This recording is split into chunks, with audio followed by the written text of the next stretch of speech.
Estudo Bíblico Lucas 20, verso 1. E a evangelizar. Jesus estava trazendo as boas novas de Deus e, ao mesmo tempo, seus inimigos estavam conspirando contra ele. Os principais sacerdotes e os escribas. Os líderes religiosos estavam desesperados porque Jesus estava tendo sucesso junto ao povo, enquanto a sua influência decrescia. Verso 2. Com que autoridade fazes essas coisas? Onde esse profeta galileu obtivera o direito ou o poder de modificar a administração do templo e de realizar milagres? Se eles conseguissem forçá-lo a pronunciar uma declaração extravagante, desacreditá-lo-iam diante da multidão. Verso 3. Também eu vos farei uma pergunta. Sempre que os oponentes de Nosso Senhor tentavam encurralá-lo como um dilema, ele os deixava em situação pior, apresentando uma contra-pergunta. João 7,53 a 8, verso 11 e Lucas 20, de 19 a 40. Verso 4. O batismo de João. João tinha autoridade divina ou autoridade humana? Versos 5 a 6. Arrazoavam entre si. Jesus forçou os fariseus a reconhecerem que recusaram dar ouvidos a uma mensagem divina ou a caírem no desfavor popular. Notar que eles não estavam preocupados com a verdade, mas com as consequências de suas possíveis respostas. Versos 7 a 8.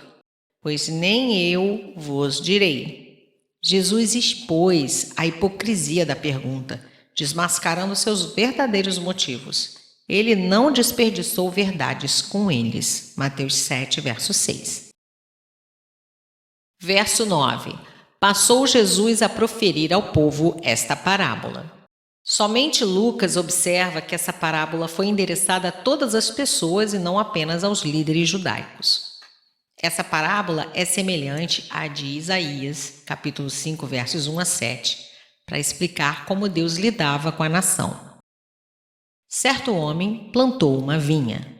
O plantio de uvas era uma das principais ocupações na Palestina e envolvia um grande investimento de tempo e dinheiro.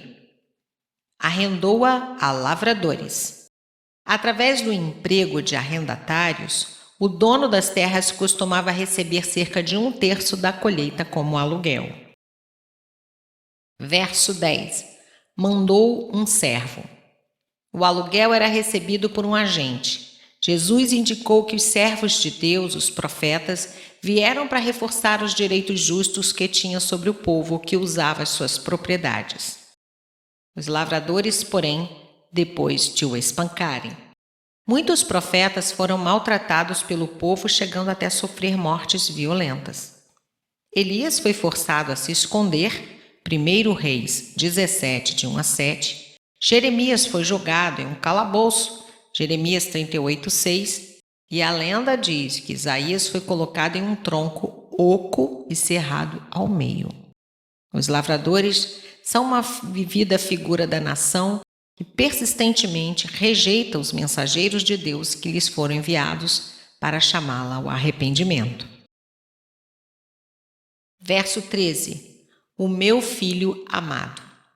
Tanto Lucas quanto Marcos registram essa expressão, o que deixa claro que o filho na parábola é uma ilustração de Cristo. O último apelo do proprietário foi enviar o seu filho. Ele esperava que os arrendatários respeitassem a pessoa e a autoridade do seu herdeiro. Assim como o proprietário continua dando aos lavradores arrendatários a oportunidade de se arrependerem, assim Deus continua estendendo a mão aos pecadores. Jesus, através dessa metáfora, como filho do proprietário, declara que seu destino será o mesmo dos profetas que vieram antes dele. Verso 14. Matemo-lo para que a herança venha a ser nossa. Os fariseus rejeitaram a reivindicação de Jesus sobre si mesmo, pensando que eles eram os verdadeiros herdeiros de Deus. Verso 15. Lançando-o fora da vinha, o mataram. Verso 16. Exterminará aqueles lavradores. Isso provavelmente retrata a destruição de Jerusalém, capítulo 19, verso 43. Passará a vinha a outros, uma predição da transferência do favor divino de Israel para os gentios. Tal não aconteça. Somente Lucas registra essa reação hostil da multidão. A resposta sugere que as pessoas entenderam o significado da parábola. Verso 17. A pedra que os construtores rejeitaram. Esta citação do Salmo 118, 22, o mesmo salmo do qual a multidão extraiu suas palavras de aclamação à entrada em Jerusalém, nosso Senhor aplicou a si mesmo. Os primeiros pregadores do Novo Testamento interpretaram-na como uma predição clara da rejeição do Messias e subsequente exaltação. Atos 4:11, 1 Pedro 2, verso 7. Verso 18. Ficará em pedaços. Aqueles que se escandalizam com Cristo prejudicam a si mesmos. Ficará reduzido a pó. Aqueles que são julgados por ele sofrerão perda irreparável. Verso 19. Naquela mesma hora, os mestres religiosos queriam encontrar um meio legal de pegarem a Jesus, mas temiam uma revolta do povo. Verso 20. Subornaram emissários. Percebendo que não poderiam condená-lo à morte legalmente, tentaram apanhá-lo de tal maneira que o pudessem passar às mãos do governador romano, Pilatos, com acusação incriminadora, pois ele estava na cidade para a celebração da Páscoa e da festa dos pães asmos. Verso 21. Sabemos que falas e ensinas retamente. Suas palavras não passavam de elogios ocos, embora literalmente verdadeiros. Verso 22. É lícito pagar tributo a César ou não? Essa é a segunda de uma série de perguntas planejadas para enredá-lo. A pergunta foi feita por fariseus e herodianos e apresentava um dilema terrível. Se Jesus dissesse não, seria acusado de tendências revolucionárias. Se dissesse sim, seria encarado como um colaborador de Roma e perderia o favor do público. Verso 24. Mostrai-me um denário. O denário era uma moeda de prata que era própria para pagar o imposto, cunhada por Roma, e era uma unidade monetária principal. As moedas de bronze com menor valor não continham a imagem do imperador. A efígie e a inscrição. A efígie era do rosto imperial, a inscrição, o título imperial. Verso 25. Dai, pois, a César. O próprio fato dos judeus usarem a moeda comprovava que eles reconheciam seu governo, pois o domínio de um rei considerava-se expandido até onde suas moedas fossem aceitas. Se os judeus admitiam que César era o seu senhor, Jesus não pôde ser acusado de deslealdade nem aos judeus e nem aos romanos. Com sua resposta, ele tornou claro que há deveres próprios para com Deus, mas também deveres para com o Estado. Verso 26. E não puderam apanhá-lo em palavra alguma diante do povo. Sua resposta foi de uma exatidão, concisão e integridade maravilhosas. Nada havia nela que o incriminasse, ainda que respondesse sua pergunta, e em acréscimo, fê-los lembrar de suas obrigações para com Deus. Verso 27. Saduceus, homens que dizem não haver ressurreição. Lucas menciona os saduceus somente aqui. Nenhum dos escritos deles permaneceu, por isso só os conhecemos através de seus oponentes. Eles eram conservadores e aristocratas e contavam os sumos sacerdotes entre os de sua classe. Rejeitavam a tradição oral dos fariseus e não encontravam base para a doutrina da ressurreição no Antigo Testamento. Atos 23, verso 8. Verso 28. Moisés nos deixou escrito que, se morrer o irmão de alguém. O caso citado foi elaborado a partir da lei mosaica que eles consideravam como autoridade final. Deuteronômio 25, versos 5 a 10. Dizia que, se um homem morresse sem filhos, seu irmão devia se casar com a viúva, suscitando um filho que herdasse as propriedades do falecido. O propósito dessa lei era de preservar as famílias para que não se extinguissem. No exemplo dado, o caso era puramente hipotético. Verso 33. Pois no dia da ressurreição, de qual deles será a esposa? Os saduceus usaram isto apenas para introduzir a terceira pergunta, cujo tema era a ressurreição. Se todos os 7, um depois do outro, tiveram a mulher por esposa nesse mundo, ela seria, é claro, esposa de todos os 7 simultaneamente no mundo vindouro. Nesse caso, a lei promoveria na vida futura o que é condenado na presente. Tal conclusão seria absurda. Portanto, de acordo com a lógica deles, não podia existir vida futura.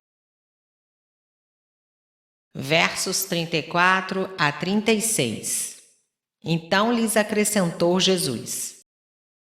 Os saduceus tinham a lógica, mas a premissa era errada. Eles presumiam erradamente que as condições da vida futura seriam idênticas às condições dessa vida. Jesus afirmou que na próxima dispensação, a nova existência será imortal. Os cristãos terão seus corpos ressurretos como o do Cristo ressurreto. 1 Coríntios 15, versos 35 a 58. O casamento e a procriação não serão mais necessários nem apropriados a corpos imortais. 1 Coríntios 15, 21. Versos 37 e 38. Os mortos hão de ressuscitar. Tendo resolvido seu argumento negativo, o Senhor apresentou um argumento positivo dele mesmo, usando o mesmo método de dedução. Mencionando o trecho da sarça, Jesus mostrou que o Deus de Abraão, de Isaque e de Jacó não é Deus de mortos, uma interessante prova de que o homem vive depois dessa vida. Verso 39. Mestre, respondeste bem. Cristo apresentou um poderoso argumento em favor da ressurreição dos mortos e no tocante a essa questão, os fariseus concordavam com ele e discordavam dos saduceus. Esse escriba, a despeito do seu ódio por Cristo, ficou satisfeito com a resposta que ele lhe deu. Verso 40. Não ousaram mais interrogá-lo. Quanto mais perguntas ele respondia, mais claro ficava que o seu entendimento e sua autoridade eram em muito superiores aos dos escribas e fariseus. Mateus 22, 46, Marcos 12, 34. Versos 41 a 44. Como podem dizer que o Cristo é filho de Davi? Depois de os líderes judeus terem desistido de questioná-lo, Cristo trocou de posição e fez uma pergunta a eles. O Messias costumava ser chamado de filho ou descendente de Davi, capítulo 18, verso 38. Por definição popular, Davi era mais importante do que qualquer dos seus descendentes. Os judeus imaginavam que o Messias seria um descendente de Davi e, portanto, somente um mero governante humano.